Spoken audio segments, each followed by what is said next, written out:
Got a CGC unboxing here, 8 books. Just came in today from CGC. These were submitted back in May. I also used the CCS option. It's a bad habit of mine, but it looks like things have sped up a little bit, by at least a couple months. So 8 books total, and we'll get to it.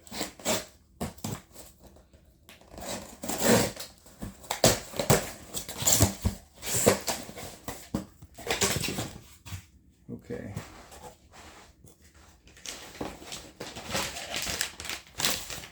First up is a copy of Spider-Man 13, cover A, the first appearance of Billy Morales, and this thing came in at 9.8. So this is actually the third version of this comic that I've sent in. I sent in the Petrovich way back when, a couple years ago actually, when this thing first came out.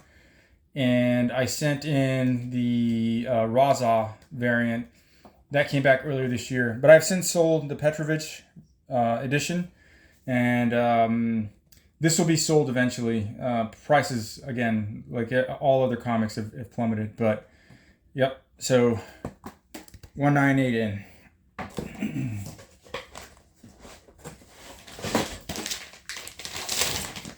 Alright. Got another baby variant. Morbius. I won this one off of on an eBay auction.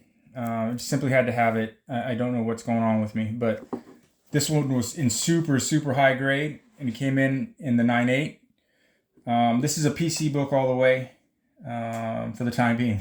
We'll see if anything ever changes.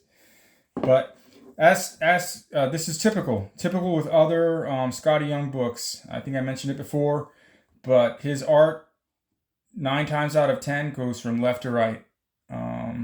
Yeah, so 9.8, happy with that. With the PC.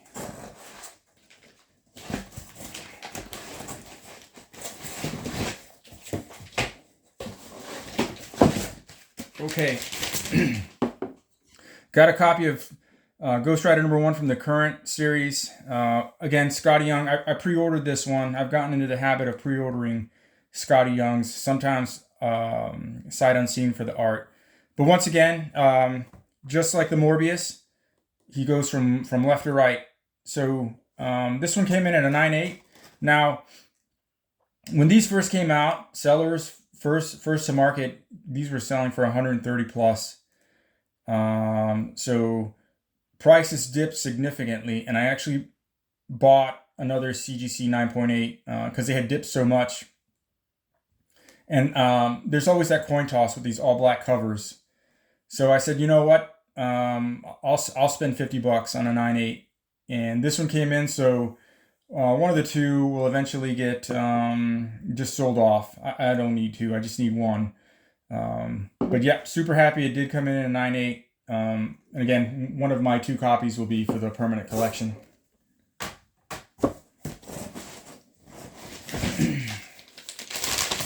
Okay, Iron Fist #1, modern.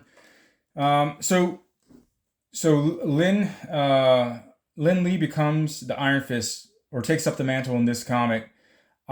This is one of those cases where I think Marvel Comics made the right decision in passing the mantle, and really was about time, in my opinion, about time an Asian character actually held the title. What I don't agree with is how they did Danny Rand on the Heart of Dragon miniseries. The way it just ended was they threw his legacy into the trash, basically. Yeah, I don't agree with that. Also, with this book, this series ended in a cliffhanger, and it was supposed to tie into some other event, which I'm not sure.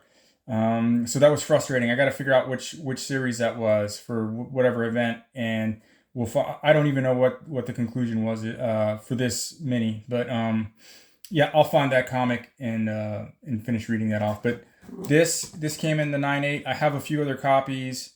Maybe one day if he is adopted for the smaller big screen, this might go somewhere. His first appearance is War of the Realms, New Agents of Atlas. On the cover is #1, and then #2 is his first full appearance. But it's been my experience that collectors will gravitate to the first time they take up their mantles. Like, so in my opinion, I still think this is going to be his long-term role in Marvel Comics going forward, pretty much forever.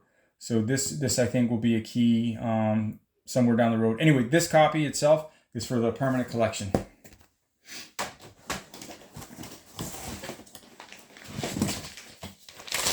Okay, we got a copy of Invincible 110.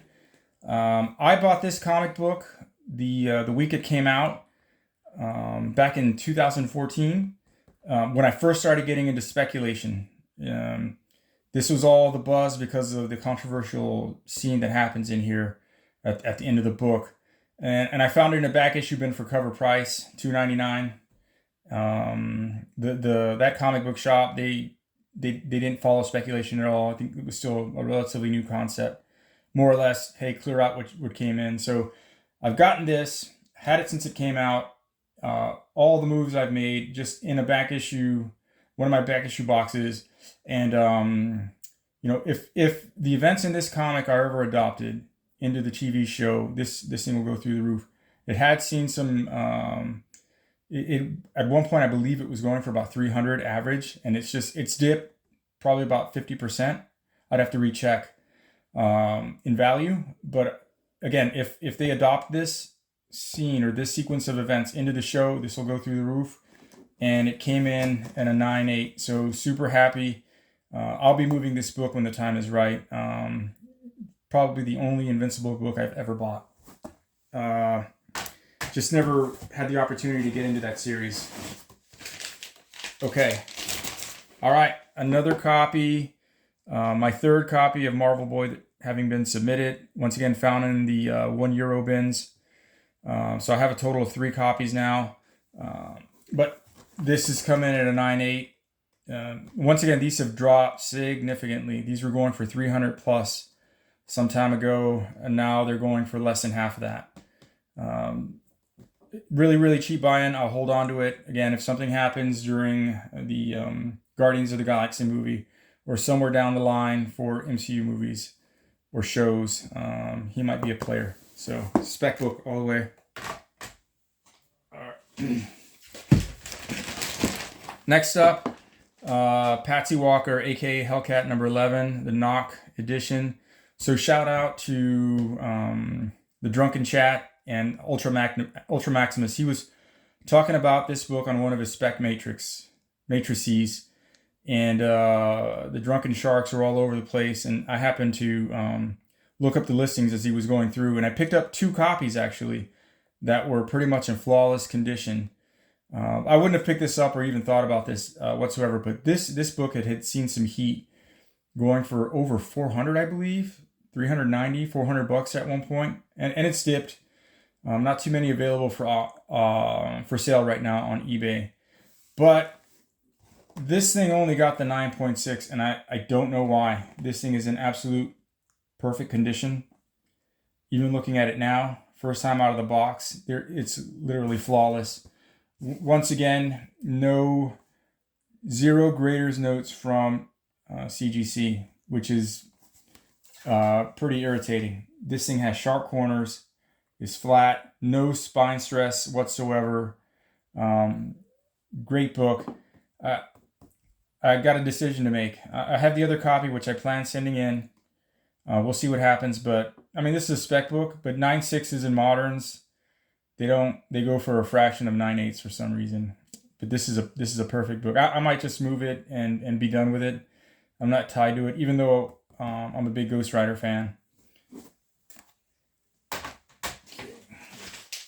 Last one up, 3D Zone, number 16, classic Dave Stevens cover. I bought this off of eBay for $40 after I got my copy of Planet Comics number 1, and I just started kind of looking up to see how many covers he had done, and this one came up, I don't know, a favorite of mine. So it's complete, has both pairs of the 3D glasses, which I thought was pretty great. And this comic came in at a 9.6. I thought this would come in at a 9.4. So I'm pretty happy about the 9.6. I'm actually on the hunt for additional Dave Stevens covers. There aren't many. He was slow at his art, and he just didn't produce very much work. The back of this is a cover of another magazine, Fantasy Illustrated or something. Again, Dave Stevens. I might go after that cover as well. But to be honest with you, I would have preferred this comic came in at a 9.4, and the Hellcat comic come in at a 9.8.